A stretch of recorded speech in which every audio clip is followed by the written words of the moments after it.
Hi, this is Pete Gooding from Ibiza, musical director at Hostel La Torre, and you are listening to the Liverpool Connection podcast.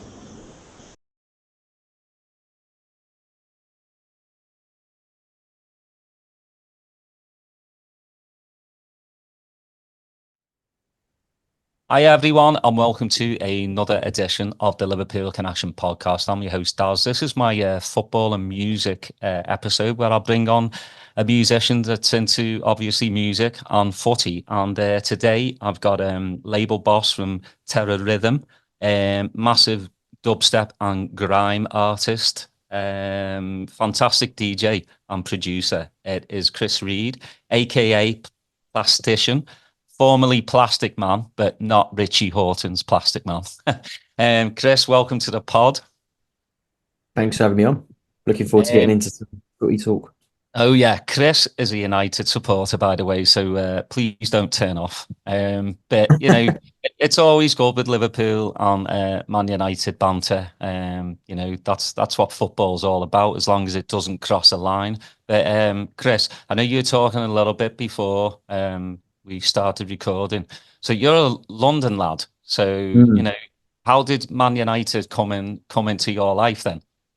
Well, when I was growing up, my dad was always into football. But his family and his dad and his grandparents and that, they're all from up north. So he's actually a Newcastle United fan. But there was never that pressure from him to support the same team he did. And my brother and I, were both quite into football growing up. And I think it was probably around that age. I think I was probably around 6, I would say, late 80s, the Ron Atkinson era, when I decided to pick my team. And the only sense I can make of it really is back then, Mum used to take us to Wimbledon market on the weekends, and there was a stall at this market that was just selling like horrendously poor copies of football kits.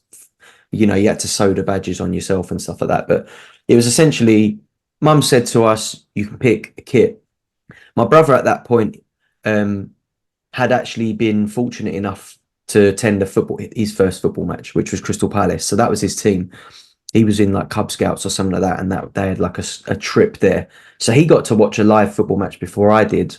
And so he picked Palace. Palace was his team. He picked this red and blue kit. And I picked a red kit. I didn't know what the team was, but I liked the red shirt, the white shorts, the black socks.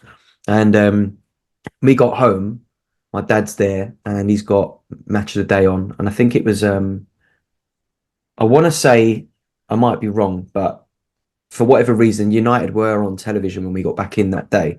And he was like, we were showing my dad what kits we got.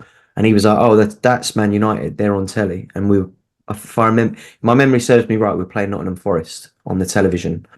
And that was it. That I then, went into school and decided that was my team, go take my kit into PE for the football practice after school and that.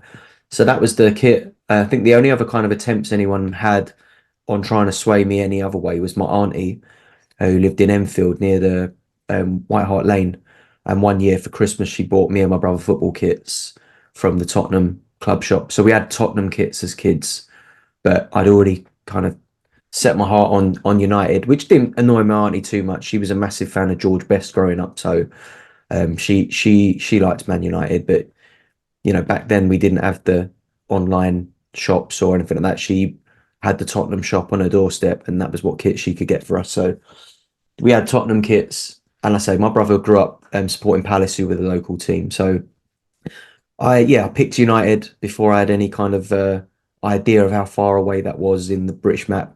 And I think as you grow up, you realise like it would have been a lot better if I'd have just picked Crystal Palace and been able to walk down the road and gone to the games. But I don't believe in choosing another team, changing teams. So I do have a soft spot for Palace, and I do follow them, and I do go to watch them quite a bit. But United's my team for that reason, and I've been a season ticket holder there through some of our better years. I could say quite happily. I think a season ticket holder, like 08, 09 season, the Champions League winning one, and the 9-10 as well. And then things started to pick up for me work-wise, which meant I was away or I was missing multiple games a season. So the justification of spending the money on the season ticket, and then I started having kids, and it's just like now, as you probably know, and anyone listening to this will tell you, that travel is just expensive now, and I think this is a bigger reason now why you might be a little bit more inclined to push your kids into supporting the local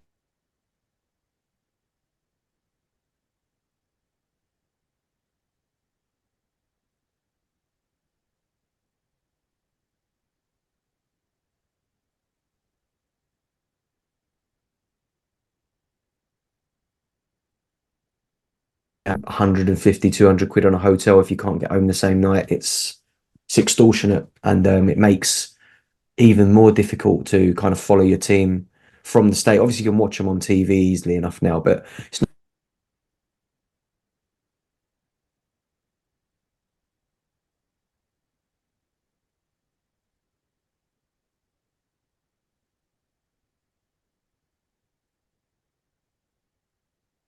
enough. But it's the travel that's what's made it difficult, really. It's crazy because you talk about Spurs. My my dad's not into football whatsoever, but you know worked in the Middle East a lot, and he one day brought me back a Spurs shirt that was signed by all the players. I guess they'd gone over there. I was like, "What is this?" Because my granddad was the one that always took me to see Liverpool, and I've just had it in my closet for like years and years, just going, "I don't support Spurs, Dad," but you know, Why have I got this? it had Stevie Archibald, Gary Mabbott, Glenn Hoddle on, and I didn't realise, until later on, like how good these players were. So yeah, it's still like in my closet, just collecting dust. But yeah, Yeah. I mean, to go to matches these days, it is really tough. And plus, we all know how British Rail is, especially if you're going to take a train. You don't know if you're going to make it there. Yeah. It's just sad, but yeah, for I appreciate like being over in the States, and how many people get up at crazy o'clock. Like if you're in LA, like you have to Oh yeah. watch early kickoffs at 4:30 in the morning. So, that's dedication. But who was your childhood footballing hero? I would say it was probably Ryan Giggs. Giggs and Sharp were like those were my guys growing up. And yeah, like through later on. So I said like early stages, Giggs, Sharp, Hughes were like the first sort of players I really remember watching. Giggs was sort of coming through at the time. It wasn't really until 1990, I think, that Giggs really broke through. But he was the first one where I was really like, that's how I wanted to play football. Like he made me want to be able to play on the wing and stuff like that. So Giggs was the first one where I was really like excited to watch Giggs. But yeah, I think even like players like Dennis Irwin, I loved Dennis Irwin as a kid. I free kick taking, let he was just a no nonsense. He was so good. Um, so he was definitely a player that I enjoyed watching. But Ryan Giggs particularly was one of the first ones. And then I guess like into the Fergie era, it was like Lee Sharp, um, obviously Cantona, Schmeichel. You can name the whole team from back then, really. Kanchelskis was a great player to watch as well. And I think a lot of my core memories of watching football growing up are that sort of like 8 to 13 years old, really, like watching football, watching I guess when I was 12, that would have been, so I was born in 82. So, the USA 94 World Cup, I remember watching that. That was like the first World Cup where I remember the 1990 World Cup as well. We were on holiday watching it. But I remember, into that sort of, that was when football was all I was interested in at that age. I would get in from school, turn Eurosport on, watch all the highlights of the games that had gone on through the night. And, the USA 94 World Cup that was like a bit of an awakening for me in terms of watching before then, I probably would only watch Man United when it was on telly, and I'd watch Match of the Day. And when Man United had finished, I'd switch it off. Wouldn't be that bothered about watching the other teams. But from like 12 onwards, I would just any football.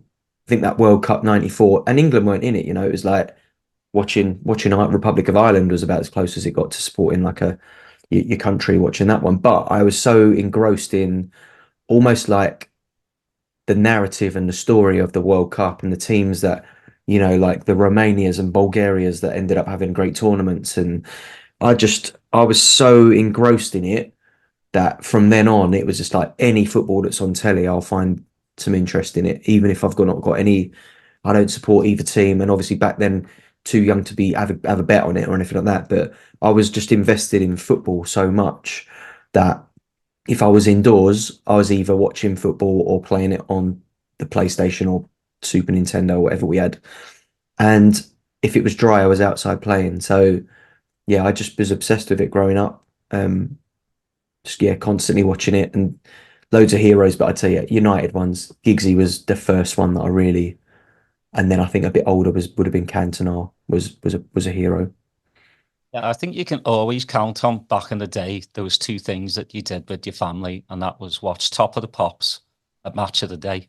Like, Yeah, you get your sarnies ready and everything. But yeah, I mean, obviously, I'm a Liverpool supporter, but I'm also a football supporter. And, I even hate saying this, but Ryan Giggs was just absolutely amazing. yeah, He was one of the best wingers at the time. And obviously, it took Fergie quite a few years to win the league. But then after you won the first one, it was like winning again and again and again. And as a Liverpool supporter, it pissed me off so much. But, it all comes round. It was United's time, then yeah, Liverpool's, then a bit of Arsenal, a bit of Chelsea, United again. Now obviously it's City.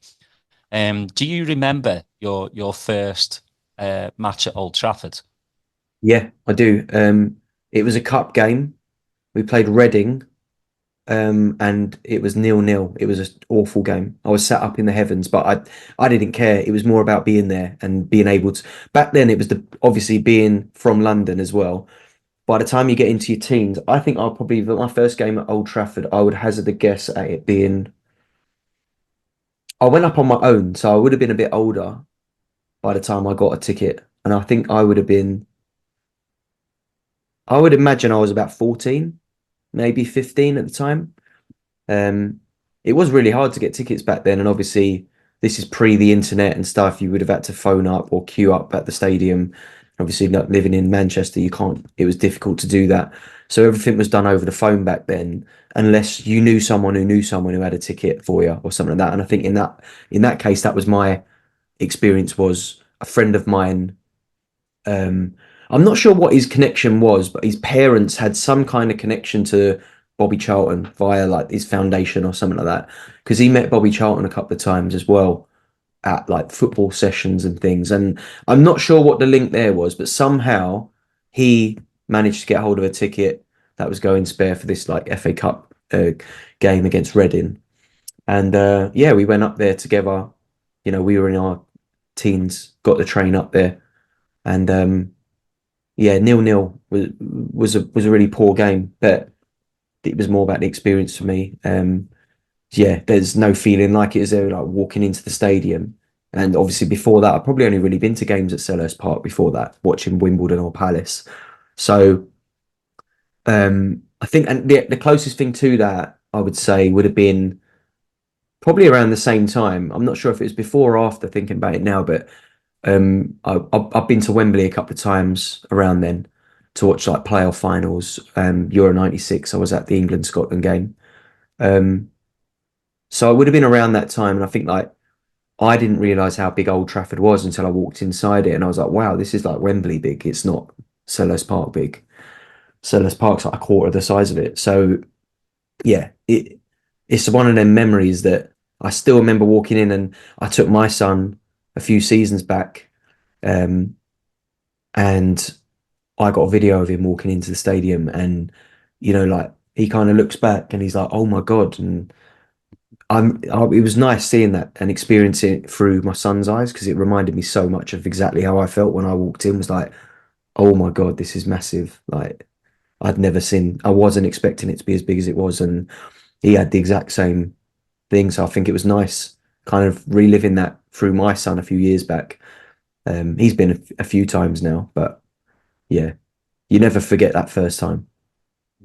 Yeah, there's nothing like, coming up the stairs and then my thing with Anfield was just how big like the pitch was and how Yeah. green it is. I mean, back then there was lots of brown spots on the Mm. pitch. It's not as didn't look as gracious and beautiful as these pitches do today, but like just the smell of the grass Yeah, and the just smell.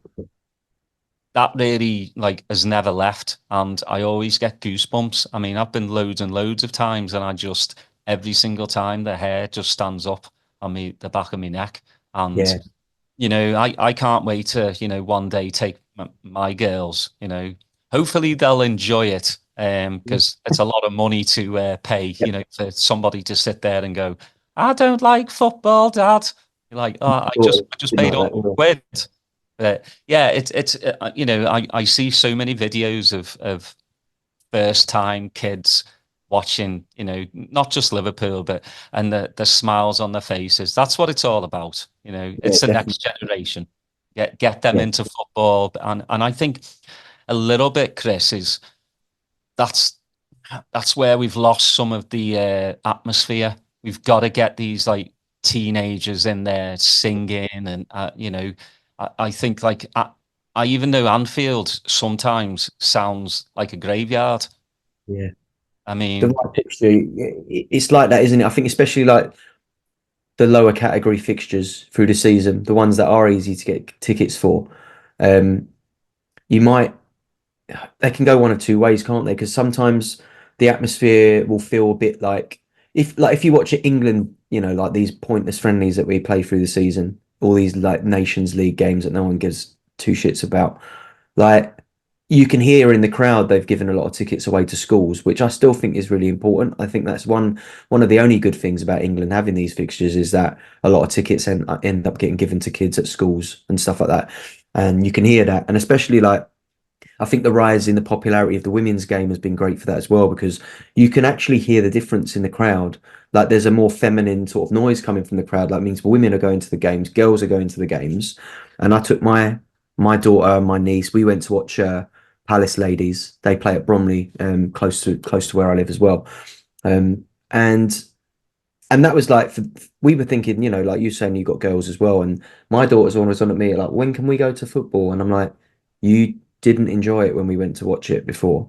I don't want to spend like 10 times the amount of money to take you for you to be more interested in the sweets at half time than the game. And that's kind of like where it's been with us as well. And I think that, like you said, it's just important to make those tickets accessible, and like kids need to be able to go. And some of the old heads will be moaning that like the atmosphere is not as like aggy as maybe it would be for a big derby game or something, but those kids won't end up trying to buy it if you don't get them in there now and they have a great time and experience and love it and want to go again.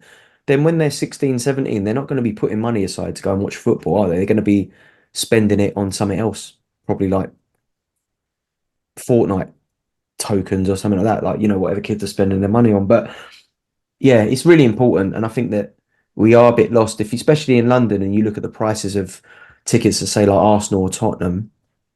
It's astronomical. It's absolutely unbelievable how expensive it is to go.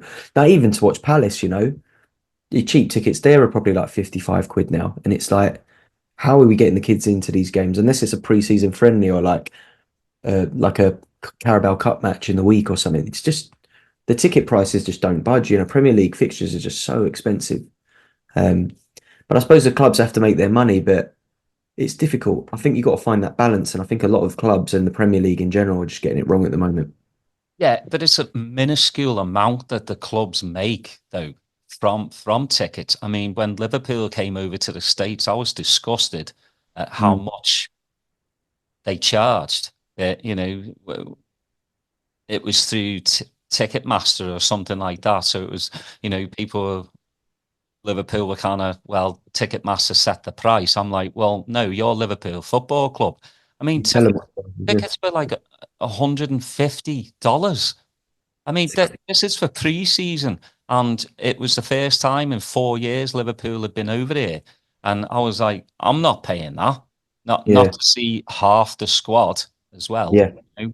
But obviously, people will go because a lot of people can't get to Anfield, so they mm, went, and I was just. Yeah, ticket pricing's just getting out of hand. Liverpool, I think they put theirs up 2% after a couple of years, which isn't too bad. But I mean, you know how it is living back home. mm, A lot of people, it's either they got to put food on the table or put the lecky on. yeah. Which one do they do? And then a football match, they're like, "What can I do?" They're kind of outpricing the locals. And I Big think time. once you lose the locals, you've lost the soul of the club. Yeah, I'd agree with that, and I think that you know, a lot of the bigger clubs as well. There's a lot of like tourism in them. I don't think that's a particularly bad thing. I think that there should, these clubs are big enough. We do have fans all over the world that want to go and see the clubs. Um, but the soul destroying part for me is like, like the corporate tickets that go a lot of the time unused, and if they are not unused. If you've ever sat in those seats, the conversations you're hearing around you are not really even about football. They're just there on a kind of like corporate. It's almost like a posh meeting for them. They're sat Yeah. down talking about like Q1 returns and stuff like that, and it's like no one's here to watch the game. They're just here because their bosses told them they got to be there or something like that, and that's painful because those seats are usually the best seats to view the game from as well. And I just it's just disappointing, you like that so many sections of the ground are being saved for seats like that nowadays. Like you're probably losing 5% of the entire stadium to corporate and sponsors and stuff like that. And people can't afford it, like you said, at the minute, especially in the UK, like we're really feeling it. And obviously my line of work in music as well, people aren't going out clubbing because they ain't got money to piss up the wall. They they can do it maybe once every 6 weeks, but they can't go every. When I was growing up, you had money to go out every weekend if you wanted to. If you didn't, you were putting it away, and you'd feel the difference of for not going out a few weekends at the end of the month. But now it's not like that. People don't have that expendable income, so things like football, the arts, music, clubbing, pubs, they're all feeling the brunt of it because those are non-essential. I think football a little bit different because I think if you're really into football, you're just not going to miss it. You buy a season ticket, you're there every weekend, and you've budgeted for that year after year. You kind of know, well, that's an expense. You almost treat it like a bill. But all the other things, like the treats, the takeaways you might have had, the trips to the cinema, going out on a weekend, having a meal out, that kind of thing. They all struggle the most first. But definitely put football into that. I just think we're feeling it now, and I think that this is where clubs have to get really clever with their ticket pricing to make it more available to people that might only be able to treat themselves once a month, if that. Well, that's why I kind of like how the German league does theirs, ticket prices. It's just, but that's never going to happen in the UK just because the Premier League is the most watched league in the Yeah, world. These clubs aren't going to go, yeah, you can come in for 20 quid. That's not going to exactly. happen. And it is sad. But I wanted to talk to you about, you are, as a United fan, you watch some amazing United teams and Fergie, again, being a Liverpool supporter, I hate saying this, but you've got to give Ferguson mad respect for what he's done. But what do you think happened when Fergie left? Because you've gone through so many managers, and for me, watching from the outside and seeing Klopp leave Liverpool in a very good position, like squad wise, I think Yeah. Fergie didn't leave United with a very good squad. And then No, Moyes, Van Gaal had to kind of clean up, and it just didn't work. So, what's your take on all that? I think it's a difficult one because I think, given his age, I think Ferguson was, he was due a retirement, and every season it was like, is it going to be this one? Is it going to be this one? You could feel it was going to come. So when it did happen, it weren't like I weren't that surprised, and I don't ever remember feeling at the time like he's getting out now before the ship sinks. It didn't feel like that at the time, but now we look back at it, and you look at the squad that the players that were there, and the ones that were on their way out, the ones that were finishing their contracts. Um, Obviously, we won the league there. Um, and you got players like important players are coming to the sort of the end of their term at the club as well. Like Rio and Rooney or we had Rooney a few seasons after, but it was it I don't like to say it because I have so much respect for Ferguson, but you have to admit that, you know, Moyes didn't inherit a great team. Um, I think I don't think necessarily the managers are all to blame here either, though, because I think that recruitment's been pretty shocking.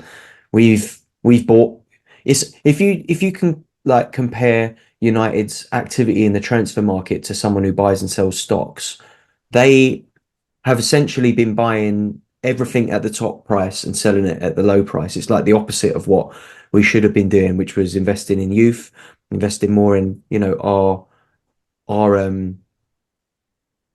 our facilities at the youth teams and the academy.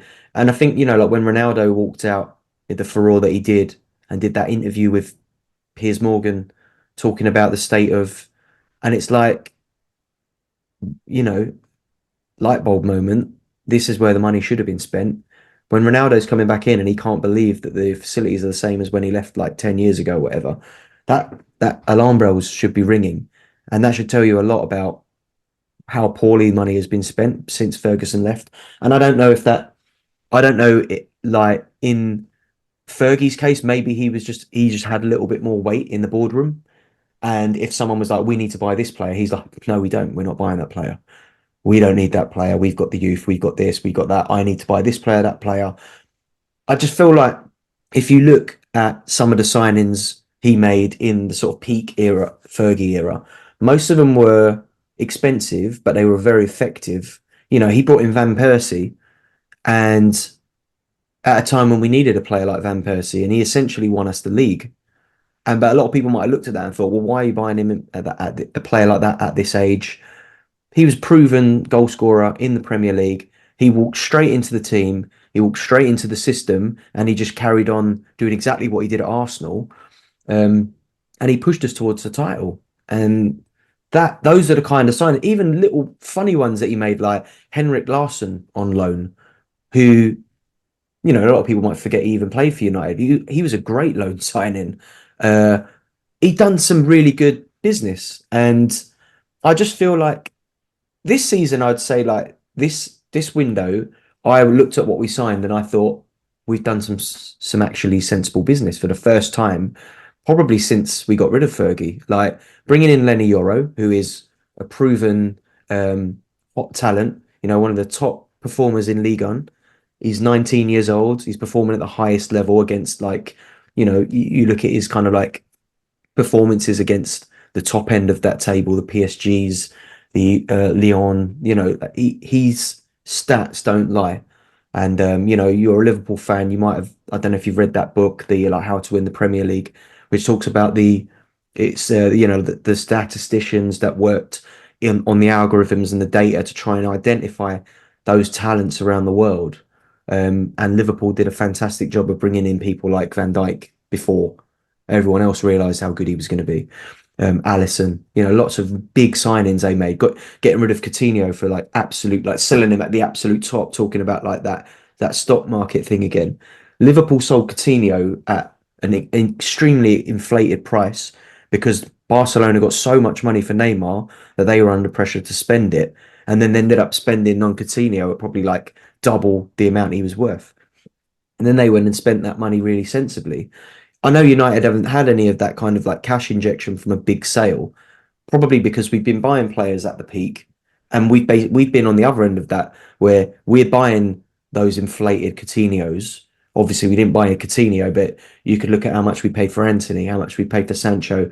Bringing back Pogba, which you could argue wasn't the most stupid thing, but just didn't work out. Didn't We couldn't get him playing at the top of his ability.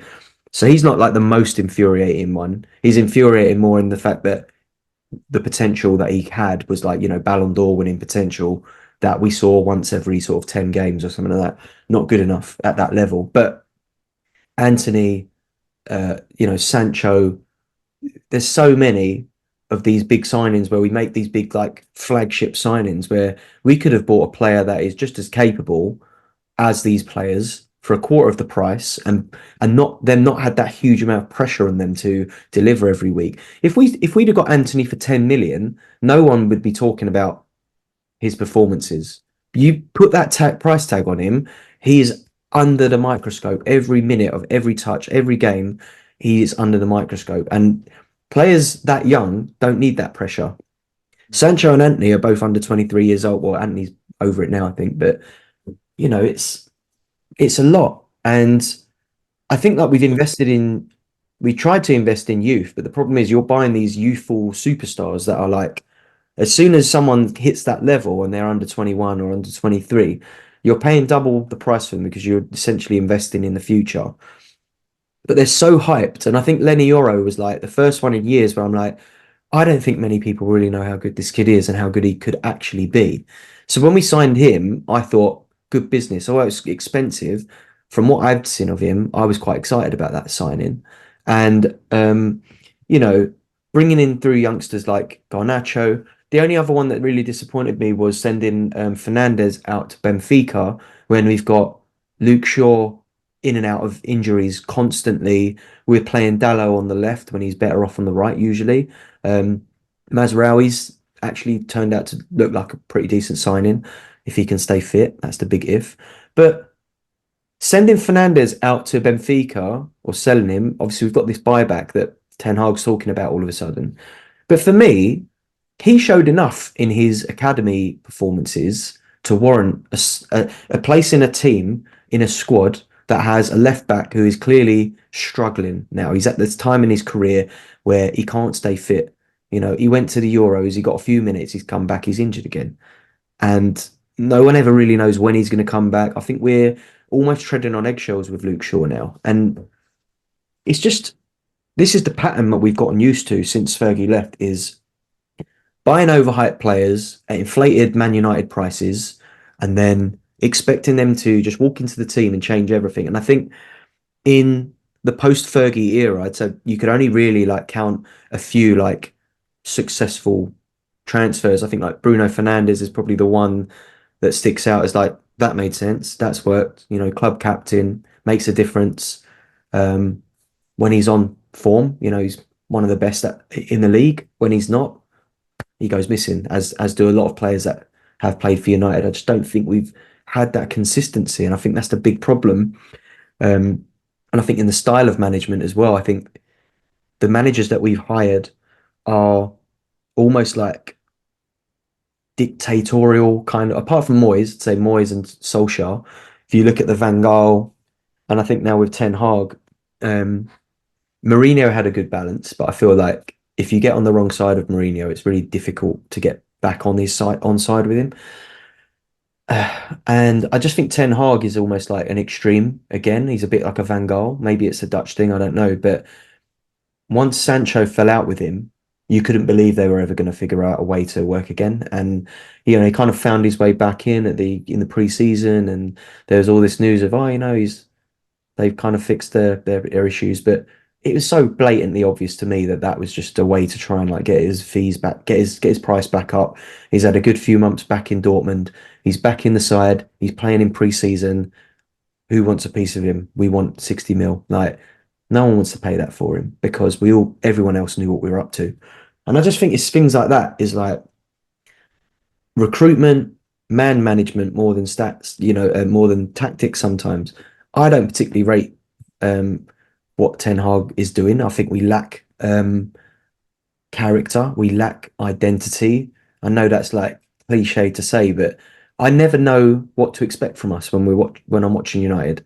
It's almost like, let's see what we're going to do today. And some games will turn up and be all right. But I can't remember the last time I watched us and thought we were excellent today.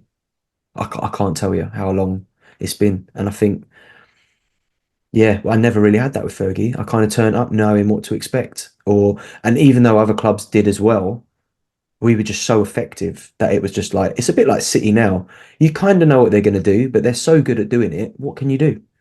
You unless you've got the best defense in the world, you're gonna get balls through the lines, and then it's down to the goalkeeper to have a blinder, and it's like difficult to play against teams like that. And that was United through Fergie's era.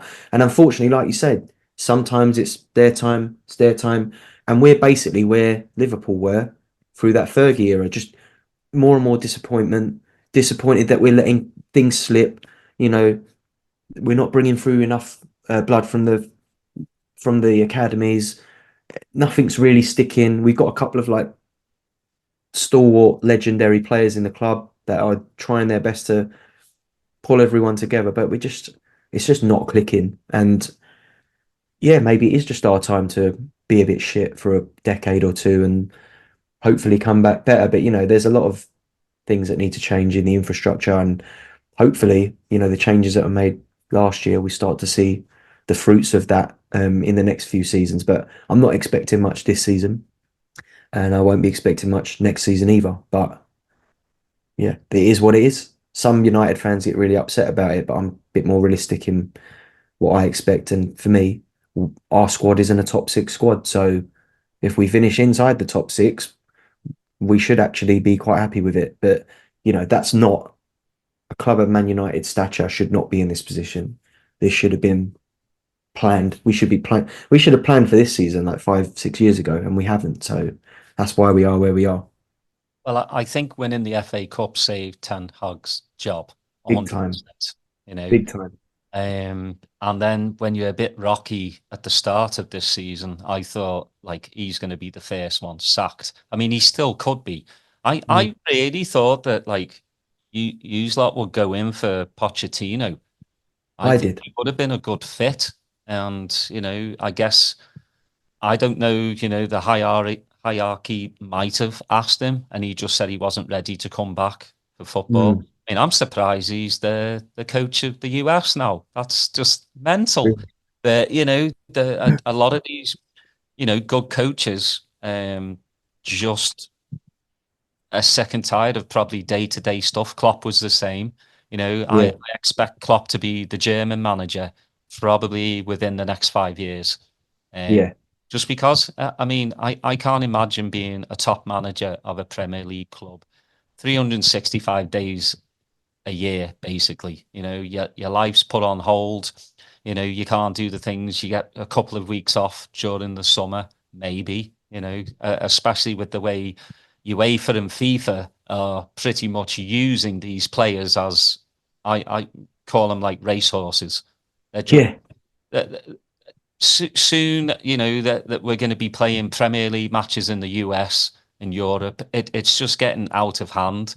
And yes, as a like consumer of watching football, we all love watching football. I wish I could watch football, from August to August. That's just me.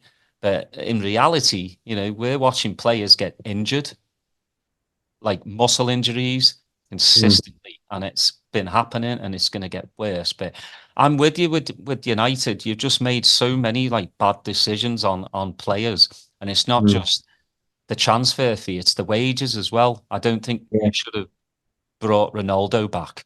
I think he changed the dynamics of the team. It was all about him again. He was supposed to come and save United, and obviously he didn't.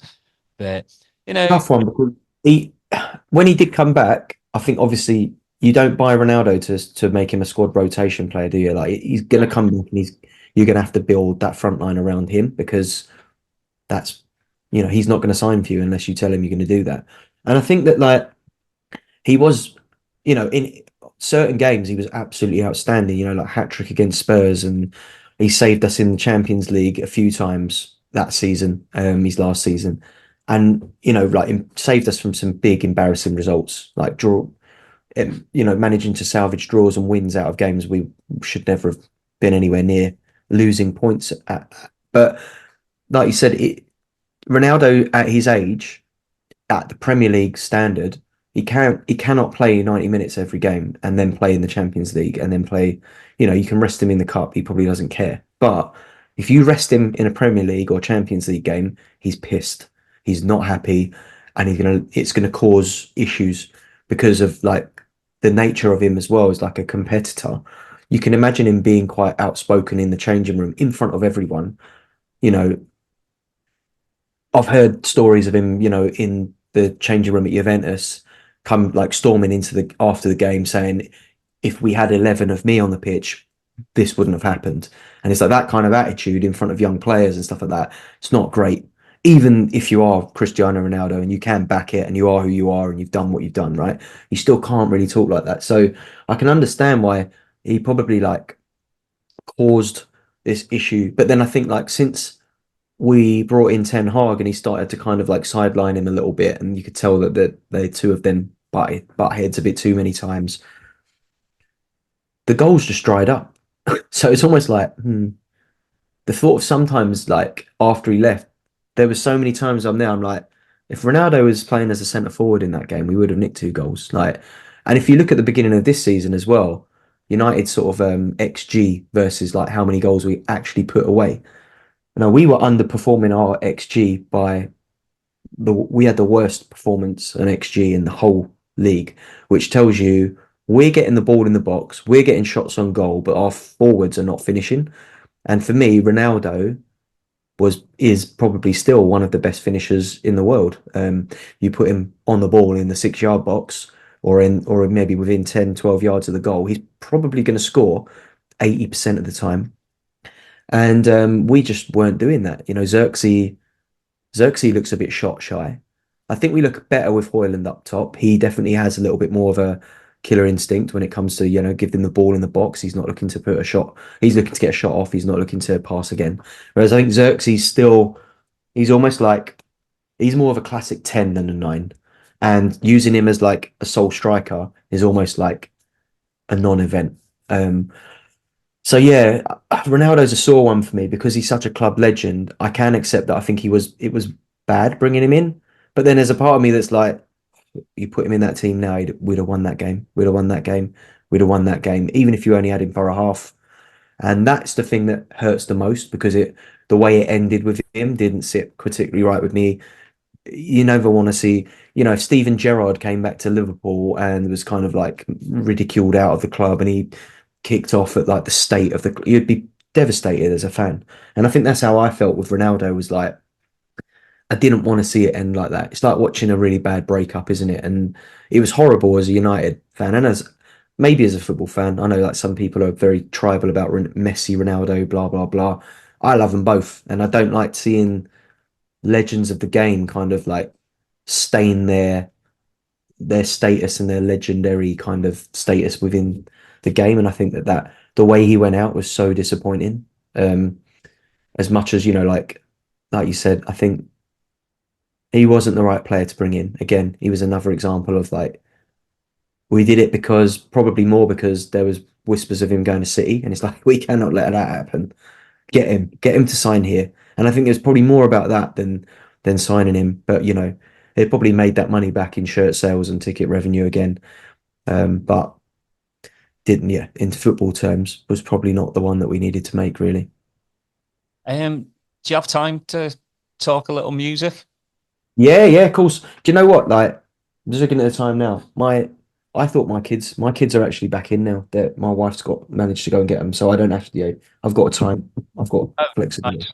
Well, I always like to ask a musician, like, what are your musical roots? Like, what was your mum and dad listening to when you were growing up?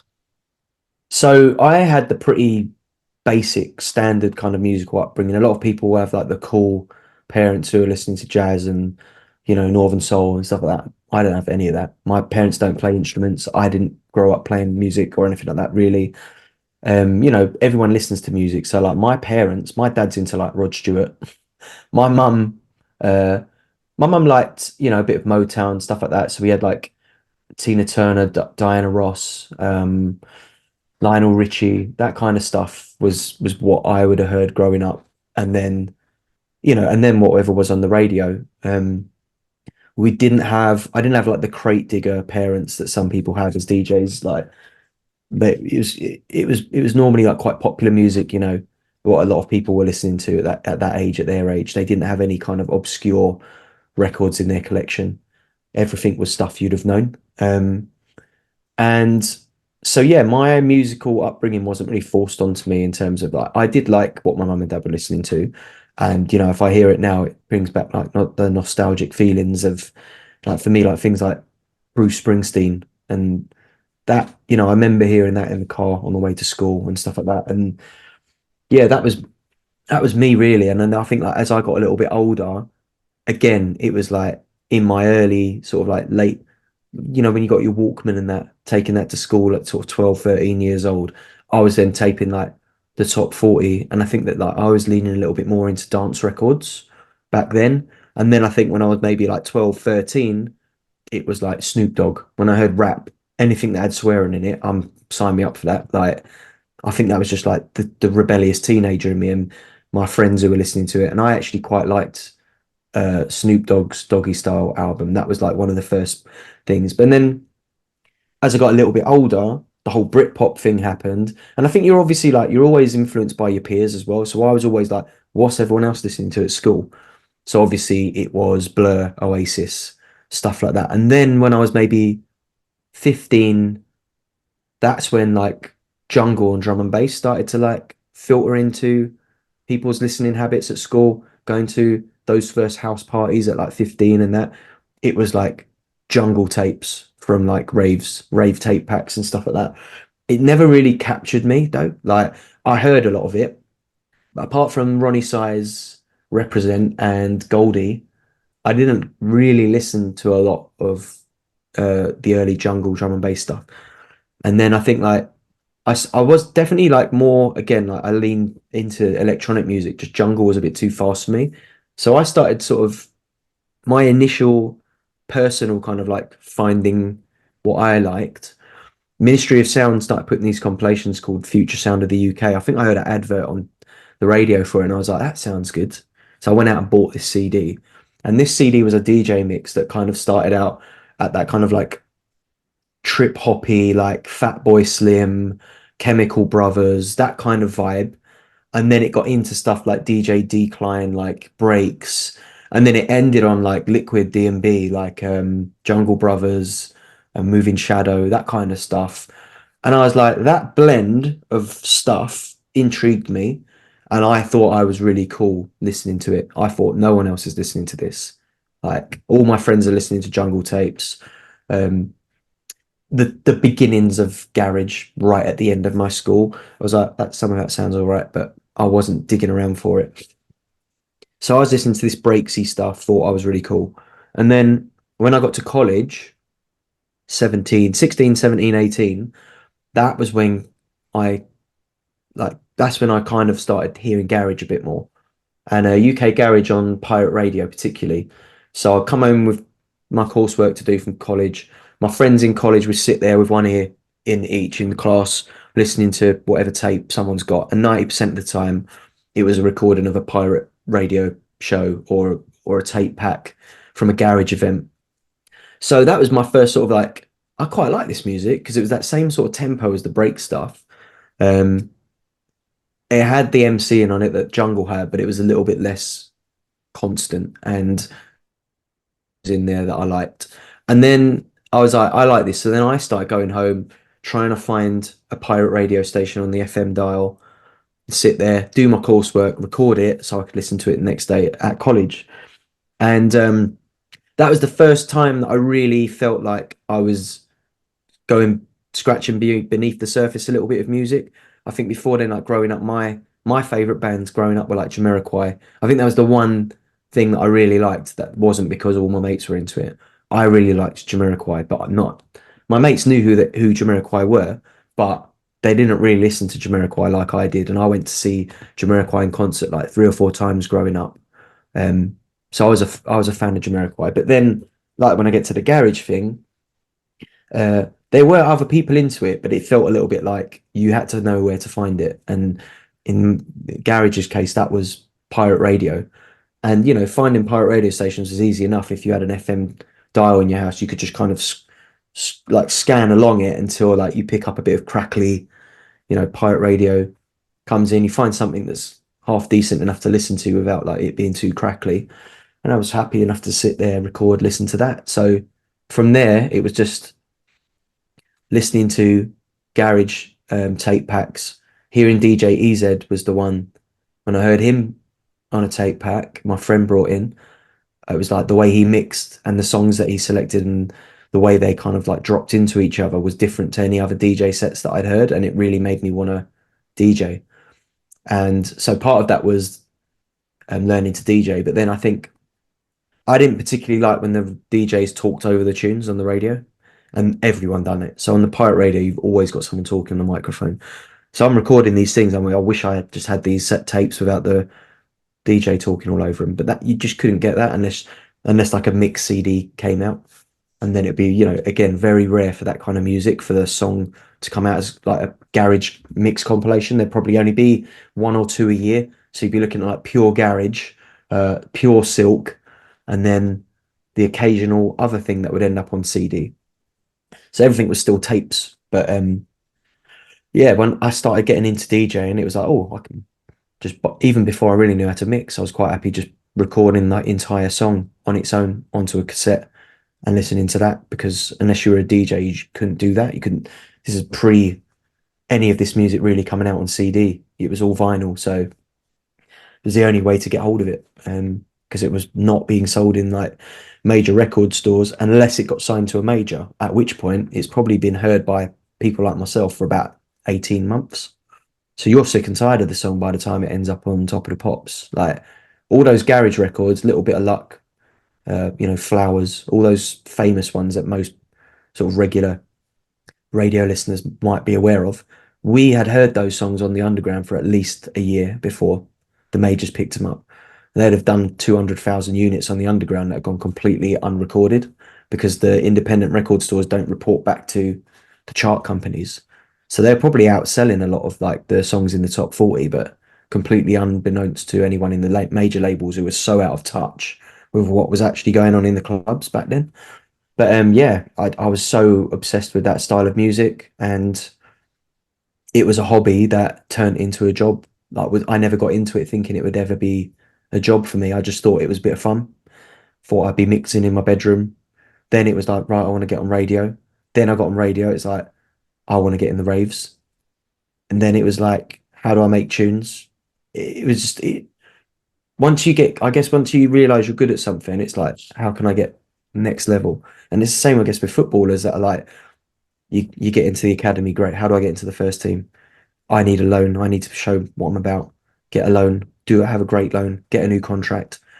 Do you want to get into the England team? It's the same thing. It's just a different, obviously, a different what's the word? Different medium, if you like. But yeah, it's just been a constant thing for me, and I guess like this has been my full-time job for 20 years now. Yeah, I run a label. I tour as a DJ. I make music. I've done other bits of jobs within the industry. My first job in the industry was in distribution, selling records down the phone to all the shops. So there's probably not enough shops for a job like that to exist anymore. But yeah, that was I've been in the industry now for over 20 years. So 20 years full time. Probably trying to think when I did that distribution job. That would have been around 2002. So yeah, probably like 22 years I've been working now in the industry. Well, it's crazy because, you know, I read you bought your first pair of decks from your mate for 150 quid.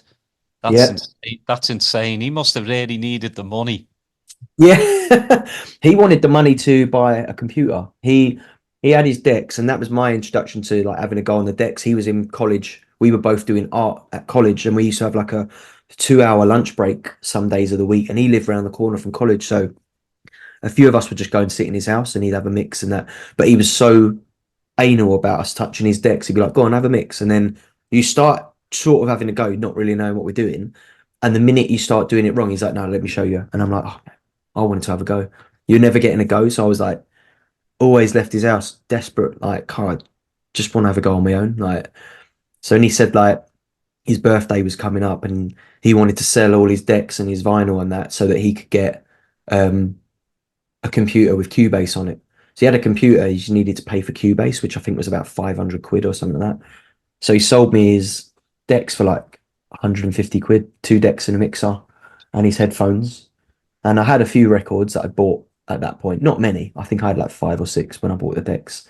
So I was just practicing mixing with like 5 or 6 records for a few weeks and then save up. I remember going to Swag Records in Croydon and spending like 100 quid on records. And I think to this day, there's probably only one of those records that was actually any good. I was just like, just buy whatever.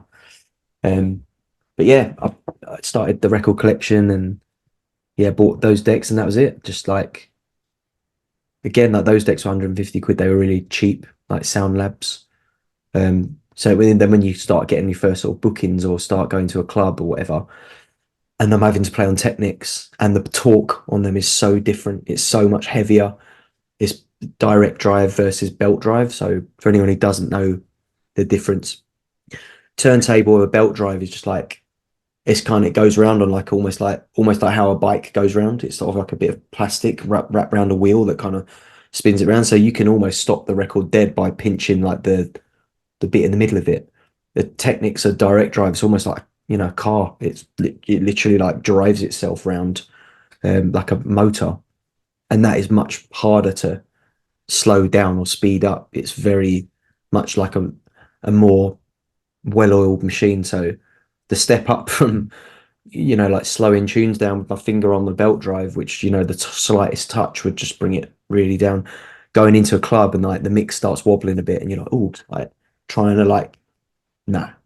I realized very quickly after like my first booking or two, I need to get good on Technics because otherwise every time I go into the club, I'm going to be shit. And yeah, that was it. Like I don't know how many years I had the belt drives before I eventually got Technics because the difference in price is astronomical. But yeah, that was the next step really for DJing, getting onto the Technics and kind of getting yourself club ready. Well, for you, you know, did you DJ for quite a few years before you started producing? Yeah, I was DJing probably, I'd say like starting to produce maybe a year and a half, 2 years, but like it would have been a solid year before any of that was good enough or felt good enough for me to send out to other people. So I play the odd bit of it myself um, in my radio shows and my DJ sets, but I weren't really sending them out to anyone. So yeah, probably like a couple of years before I got to a standard where it felt like it was listenable and it might fit into this person's set or that person's set. Um, which was kind of how I went about it, just trying to make something that I think this DJ might play and or might fit in with what I'm playing in between the music I was playing. So yeah, probably a couple of years, I reckon. And do you prefer like DJing or producing? Like what makes you happier? DJing. I actually don't enjoy producing. I hate it. It's boring to me. Like it's always been now it's necessary, probably more than ever, because um of like everything being so visual now. You know, it's a video of someone producing a song is quite boring. Some a video of someone DJing in a club and everyone's having a good time behind them, and the whole boiler room thing definitely like visualized club culture a lot more. So now DJs are getting booked off the strength of how viral they're going on in Instagram, TikTok, that kind of thing. You know, if you follow DJ culture on Instagram, you've probably seen Fish 56 Octagon pop up a few times in his robe, and you know Fix. yeah, he's gone viral. Do you know what I mean? Like, fair play to him though, because he does know his stuff and like Yep. he's there. He might be a bit of a funny character. You know, he comes from a marketing background, so he knows his shit. He knows what he's doing, but actually, like, he does know his tunes. So fair play to him. He's done all right out of it. But that's the kind of thing now that like, if you're not a producer, you have to be doing that as well. And if you're just DJing and you're not doing something like that and you're not producing, I just don't know how you're going to get anywhere these days. So the production for me back then was a bit similar, but it was a lot easier. It was like playing the kind of music that I was, which was already very niche. You know, there might have only been in the days when I started out playing like grime and dubstep, there was probably only like 5 other DJs in the whole world on the radio doing that. So my competition, my lane was very thin. And in fact, I was probably the only one playing grime and dubstep. It was like you either played grime or you played dubstep. I was the only one doing both. So I didn't really have any competition in that sense. But for me to really kick on, I felt like I was being overlooked by both sides of the.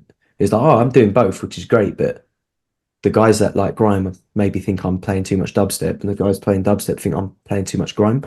So when I started making music, it was like I want to make the stuff that sits in between that. So I was making stuff with like grime sounds, but I was structuring my records like dubstep, like in proper instrumental tracks rather than a lot of grime was very basic. It was designed so that it sounded good when an MC was on top of it. And I was like, I want to make stuff that sounds good on its own. And the grime producers weren't really doing that much at the time. It was too, the music got too boring if it didn't have an MC on it. And I was trying to make songs that changed through, you know, had a bit of more progression in them and stuff like that. And I think that that opened me up to the dubstep crowd a bit more, even though my music wasn't really dubstep. I was getting booked in that world, and it was being accepted by the people that turn up for those events that usually would moan at DJs playing grime. But if I played what I was making, it was all right. It didn't feel, it felt like it was a bit more than what they expected of grime. And likewise in the grime scene, it was like, oh, that felt different, and that kind of opened the doors for me to push my music into like those kind of techno and electronica audiences a little bit more. When like the Reflex Records thing came forward for me, that opened me outside of that little sort of like UK garage grime dubstep. It was like, no, it's electronica now, and that just opened you up to a whole other world. So I think it was more luck than judgment. I didn't go in with a plan and be like, right, I'm going to approach this that way. It was just like when I was producing, it's like, what do I need for my set? And it just so happened that I needed something that fit in between those two sounds so that I had the song that I could mix between this and that. And that's kind of still how I approach production now. But because so many people produce now and genres like pop up and disappear in the blink of an eye, by the time that you finish something that you think sounds pretty cool, everyone's moved on to the next thing. And it's so hard to like grow something now compared to back then when scenes took longer to kind of like bubble up. And by the time they did, we're like 5 years deep already, and we've established ourselves in markets all over the world before anyone like outside of that circle hears about it. You know, the dubstep ones are classic because I think everyone knows the word, knows what they think it means, but it means so many different things to people depending on where you heard it, where you're from in the world. And yeah, it's always a confusing one to explain to someone. You know, you sit next to someone on a flight and they ask you what kind of music you play.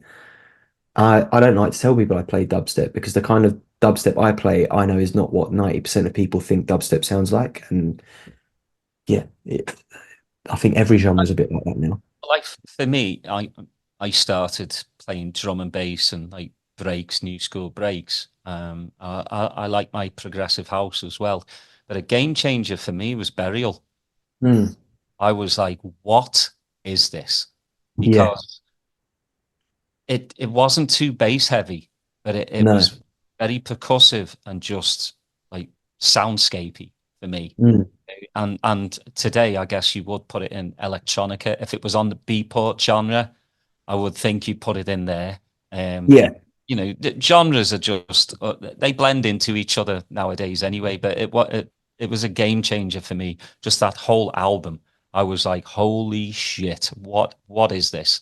And yeah. to this I think day, it was like a lot of people, wasn't it? Because I think we'd heard it bubbling up with Burial. Again, it wasn't like, even within that scene and that movement, being a part of it, we were aware of Burial, but only a few DJs really had access to his music before it would like hit the albums. But I remember the first album coming out and being really impressed.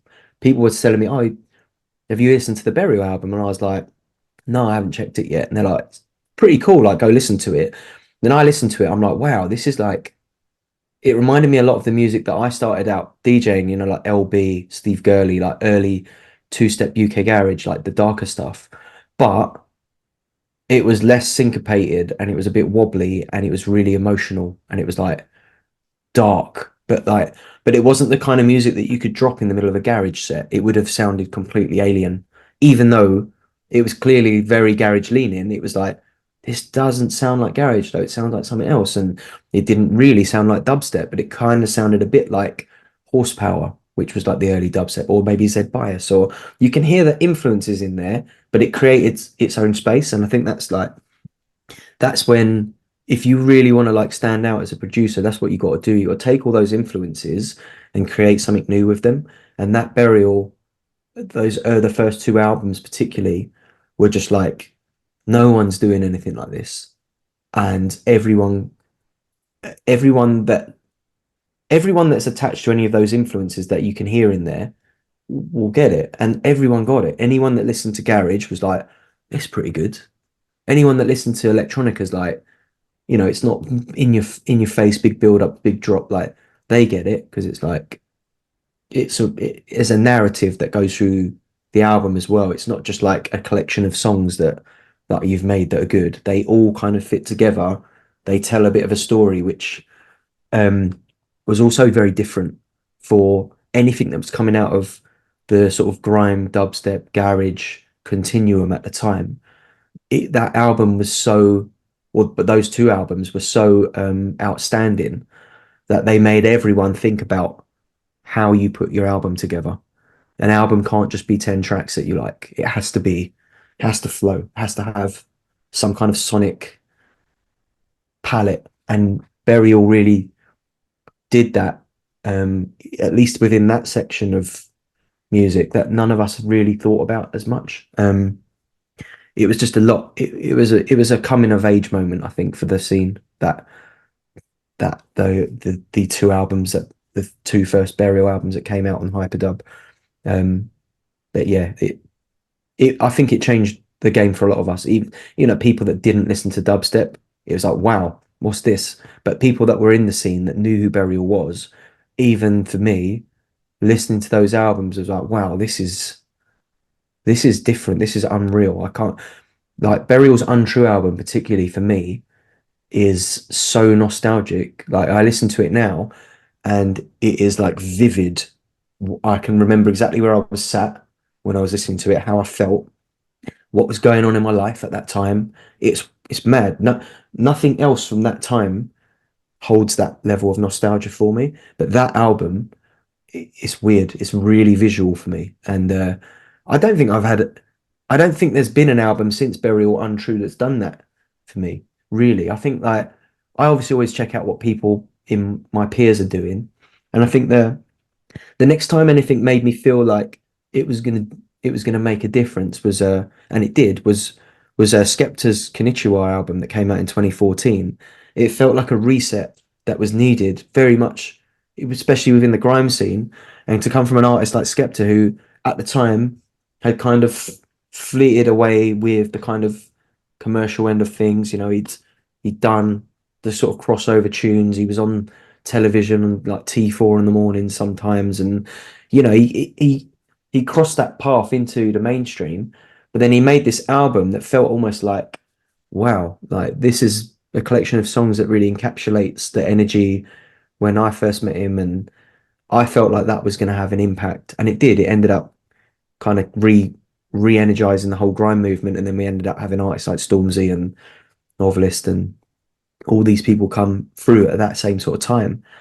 But yeah, I think Untrue and then a Konnichiwa by Skepta are two particularly important albums, and rightfully, were recognized by the Ivors and the Mercury prizes, that they were recognized as important outside of what we were all doing as well. And I think there's not been too many of them, especially when you're kind of working within the constraints of an actual genre or movement, like, to encapsulate what it is, to feel like you're still a part of that genre, but be so different from what everyone else is doing, but still relevant. That is art. And I think that is so hard to do. And I think that's probably why I hate production, because it frustrates me that, like, in my head, I've got these ideas that sound great. I cannot communicate that through my production software. Some people are just like born with that talent. and I'm not. I'm one of them people who has to figure it out so much. Technology moves so fast now. I'm having to install and download and learn and figure out how to work these VST synths that make that sound that I'm trying to make. But I can't, I'm not good at sound design. So the sound I've got in my head just not coming out, and it's just frustrating. So I end up just sitting there for days making a loop of about a minute long and then go, I can't deal with this anymore. Turn it off and I won't look at it again for a month. It's like that's why I don't make much music, because I have to be in the zone, and unless something just happens, I get really frustrated with not being able to do what I'm doing, and I can't explain it. So I'm another one of those people. I can't go into a studio session with an engineer and explain to him, this is what I've got in my head. Can you let's make this sound? It goes like this, and then it sounds like that, and then he'll be sat there and I'm like that, and I'm like, you're just doing exactly what I would be doing in the studio. We're just collectively getting it wrong. Instead of me on my own getting it wrong, I'm watching, I'm paying for someone else to get it wrong on my behalf. And it's so frustrating when I think, like I could make cookie cutter dance records. I don't want to do that.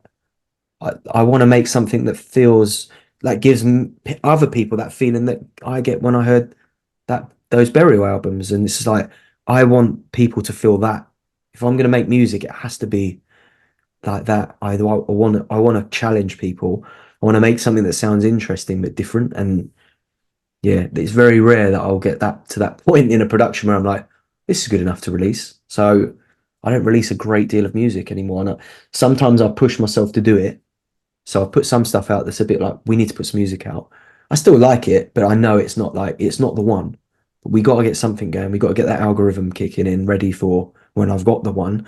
Because otherwise, I might be waiting 5 years and then just put something out, just goes over everyone's heads, which does happen sometimes. Some of the stuff that I really do like came out maybe 3 or 4 years ago.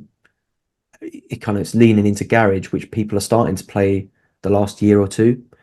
And I released this stuff like 2, 3 years prior to that, and it just kind of went over everyone's head. But now DJs are picking it up, and it's like, oh, there's a song from 2020 or something that you missed is actually quite relevant to what people are playing now. Was maybe just a little bit ahead of its time. It wasn't relevant at the time, just no one cared for it. But now they do, and I think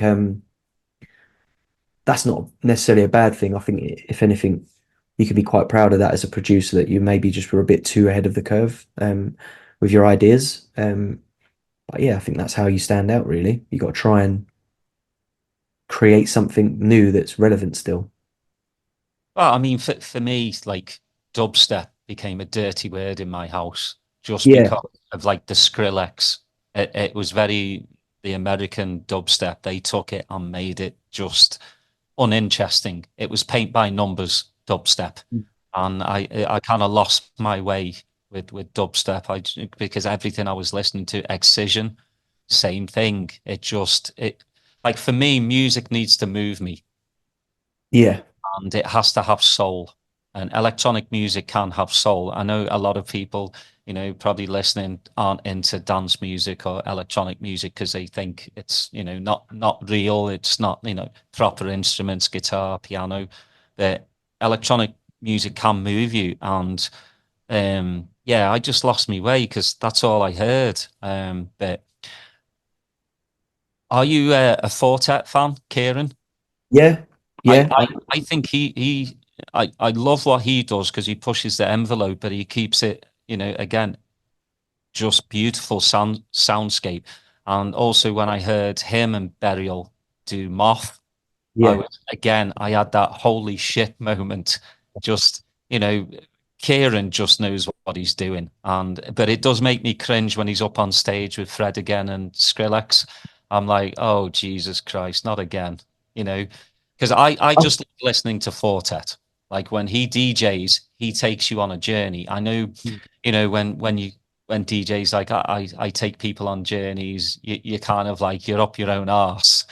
But he does every set I've listened to. He takes me on a journey, and I love that. And I listen to your sets as well, and you do the same thing. I think of like a DJ set's a bit like, because a lot of people say, like, oh, you're just playing other people's music, blah, blah, blah. But for me, I always think as a DJ set's a bit like painting a picture. Like if you're doing it properly, you've got your tools at your disposal to create, like you said, it's like a journey. I don't, I think that was the issue I had as well with a lot of that hard dubstep around sort of 2012, 2013. It just got to the point where it was like all of it was so loud and so clean, and it was all big. It was all, there was nothing subtle about it, hardly any of it. And to be fair to Skrillex, I think he was a bit different in that his music was really hard, but I could hear there was some originality in there.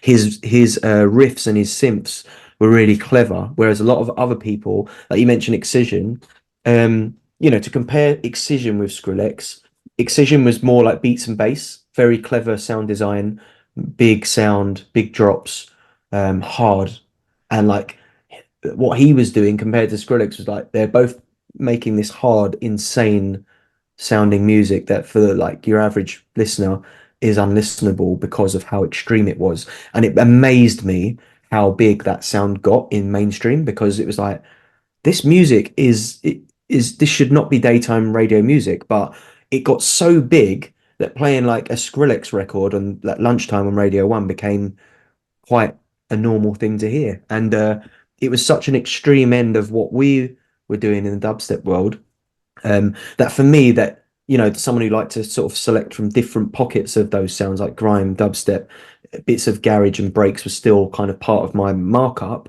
That dubstep was a bit too far away from everything else that I was doing, but it became, being booked into that world. I was playing lineups with those kind of artists, and I was really struggling to connect with the audience, which is really frustrating as a DJ who likes to try and paint a journey or a picture for people. Whereas, you're playing in a crowd of people that just want to headbang for a whole hour of your set. And I'll have a moment or two in my set where it gets hard, but we'll get to that. We'll get there. Don't worry. Like, bear with me. We're going to get to that. A lot of those audiences didn't want to wait for that. And it was hard for me, which is kind of why I kind of pared back from playing a lot of those events and focused a little bit more on that whole wave sound, which was like the antichrist to that sound, which was 120 beats per minute, half time, influenced by burial and like southern rap music, but just the instrumental side of things. And I think that was almost like me cleansing my palette of like how hard things got. But yeah, like each to their own. That sound, and like again, like Skrillex is another artist who really like he nailed it when it turns to like he took things that he liked and turned it into something fresh. And he probably took like the sounds of people like Scream and Koki and the Casper and Rusko and that harder edge of dubstep, and was just like, let's crank this up a notch, but then let's add some like crazy like electro synths in there and like some cool riffs and some cut up vocals. And it was like, okay, this is different. It's really hard, but it's kind of musical as well. And then, like people were trying to do that, but it just lacked the musicality. And that created like that American dubstep scene, which was all just the hardest bass you could find. When I think like a lot of the Brits kind of, it alienated us a little bit because it lacked that groove and a little bit of that soul about it. It was almost like jump up D&B versus jungle. It's like people that are into jungle found like clown step and jump up being an absolute joke. And it was like, that's how a lot of the Brits felt about that sound of dubstep. It was just like, yeah, each their own, they can do their thing, but that's not really what we're doing. And when the word dubstep became so big, that was the sound that people were associating it with. So like going back to saying about, if someone on a flight asked me what I played, I wouldn't tell them dubstep because I don't play what they think dubstep is. What I play is a bit different, but yeah, it's a mad one. It was for me. It not being able to do that, like the journey set that you talk about, that kind of was difficult in that era. But I think that now people like Forte, and I think like like Skrillex as well. Like I know he's like production is what it is, but I've always been really surprised by his ear for music is actually way broader than a lot of people would expect as well. Like I've met him numerous times, and even like back then when he was like doing all that early really hard dubstep stuff, we would sit backstage and like kind of like talk about music and inspirations and things that we like. And he was well in tune with like all of the obscure electronica stuff, like Ed DMX and um, I'm trying to think of some other examples now. Square Pusher, Aphex Twin. Obviously, a lot of people would have known who he was anyway. But his musical influences went a lot wider than a lot of people give him credit for. And I think that like that's why when I saw him working with Fred and Fortet made sense to me because I'm like, I feel like him and Kieran Fortet could probably have some pretty similar tastes in music. You'd be surprised. Because obviously Skrillex is put on these huge stages where he is so big that he's almost performing a concert to these kids that he's going to have to play his hits in them. He's stuck, but actually, deep down, he wants to be Fortet. He wants to be able to do what Fortet does. He's just not given the freedom by his fans to like do what Fortet does. So him, Fortet, and Fred playing together, it almost allows Skrillex to be like, let me play this like really cool like house record that I want to play. Or let me play, and he can't do that on his own because his record, everyone turns up to hear him play the songs he's produced. Not that a lot of people that are into electronic music now, this generation, don't understand the difference between a DJ and a producer. It's like they see Skrillex on a club lineup and they expect him to play a concert of Skrillex records. And especially in America, that's kind of they don't have the deep rooted club culture that we have in Europe in a lot of their cities. They do in some, obviously in Chicago, Detroit, New York. Those places have that club culture, but the rest of the country is still kind of catching up a little bit. So I think that him play Skrillex, Forte, and Fred being able to play together, it buys them all like the flexibility to do what they want. And I think that the crowd that go to see a set like that now kind of are slowly understanding that's what you're going to get there. You're not going to get a Skrillex concert. You're not going to get a Fortet concert. You're not going to get a Fred again concert. But then if you see one of them on their own, that's kind of what the crowd expects. But I think in Kieran Fortet's case, the beauty of what he does is that he's expected to play the unexpected, which for me as a DJ is like that's where you want to be. If you can get to that space where a promoter will just book you and not tell you like what kind of set they're hoping you're going to do, because Fortet will play whatever. He'll just find a vibe, and you can put him on any lineup, and he'll figure out how he has to mold his selection to like work in that environment. And that's what I love about DJing is I said, I think of it as a bit like painting a picture, but sometimes when I'm in a live setting, I think of it as like playing a game. I think if I'm doing a mix at home, it's like this is a picture I'm painting with all these tools. Enjoy it. When I'm in a club, it's like a computer game. It's like, right, you're in the club, this person has just played, you've watched what's gone off in their set, you know what kind of vibe the crowd's on now. What have you got for them? And then I'll go in there and be like, right, maybe 10 minutes before I go on, I'm in my Serato and I'm like, right, this song will probably go down well. That one will probably go down well. I've got to play this. I really want to play that. I've not played that yet. I want to hear what that sounds like. So there'll be a few bits that I'm like, I definitely need to get that in somehow. But I also think that this, and this will work really well. So I'll just start in my head thinking, well, there's 6 records that I think I'm going to play. How do I get to that point? How do I get like they're going to be the peaks or the what I think might be the peaks? Then it's like, right, how do I start off the back of what they're playing and get to that point? And that's the fun bit for me is like I want to play a set of music that you don't necessarily know but works and you're going to enjoy it, but you're also going to hear some shit that you've never heard before, I hope. um and if you can get away with doing that and it really goes well and you get loads of good feedback and the room's busy and buzzing, and that's like playing a computer game to me. It's like you're playing the game on hard, but you're doing well. And you're always like, it would be a lot easier for me to just turn up to every gig and just roll out the same shit every week. All the crowd pleasers, anyone can do that. And I think that's the difference between like a touring DJ who's on the kind of festival circuit and can go to America and play headline shows and stuff like that versus people who are busy every weekend but they're just playing in the bottle service clubs.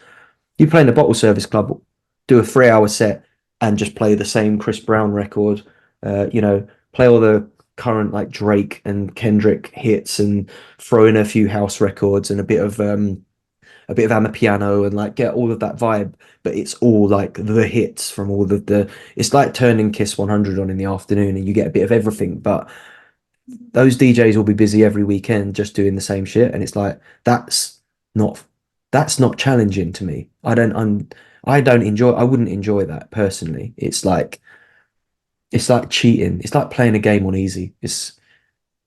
I don't know. It's never appealed to me personally, but yeah, you know, it means that you do taking the route that I've taken, I guess, and that going back to the Fortet thing as well, is like you do run the risk of having some absolute stinkers as well. Like you sometimes will just find yourself in a room that just won't be on the same wavelength as you at all, or you'll be on a lineup that is just so alien to what like you actually do. And I think that because I came from where I did in the kind of grime and dubstep continuum, I will find myself on a lineup where everyone's playing quite heavy dubstep, and I'm like, right, even the closest I've got to that is not going to cut it with this crowd.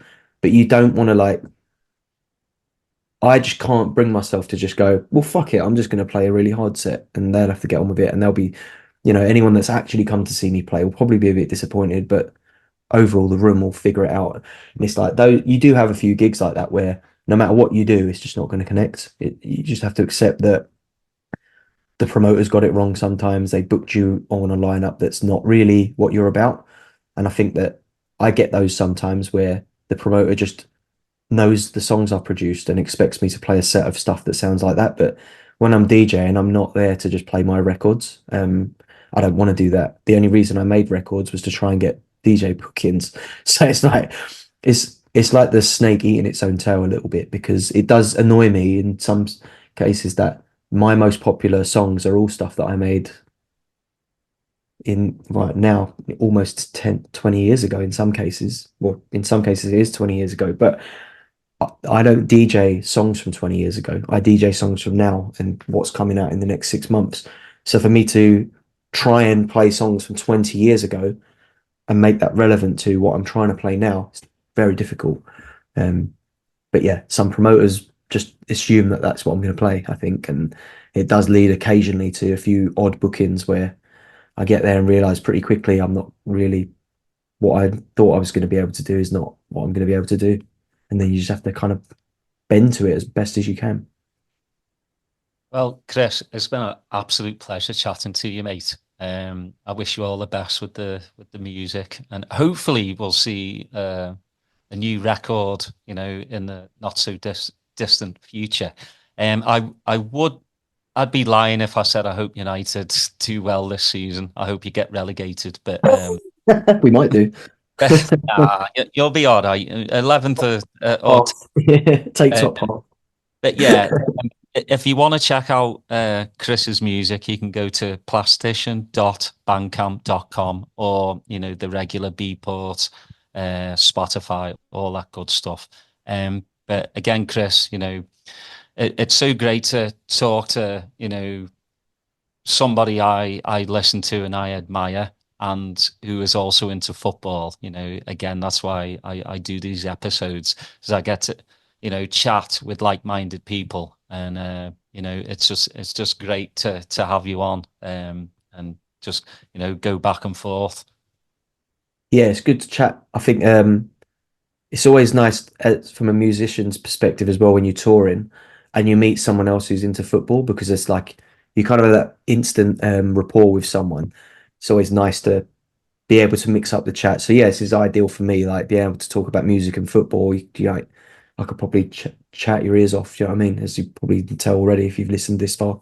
But yeah, thanks for having me. It was a pleasure, and yeah, wish you all the best. But yeah, the same. I hopefully Liverpool are looking pretty good this season. So yeah, not a fat chance of us finishing anywhere near you this season. But yeah, wish you all the best. Thank you. Thanks everyone for listening. Please like, subscribe, put your notifications on, and we'll see you next time.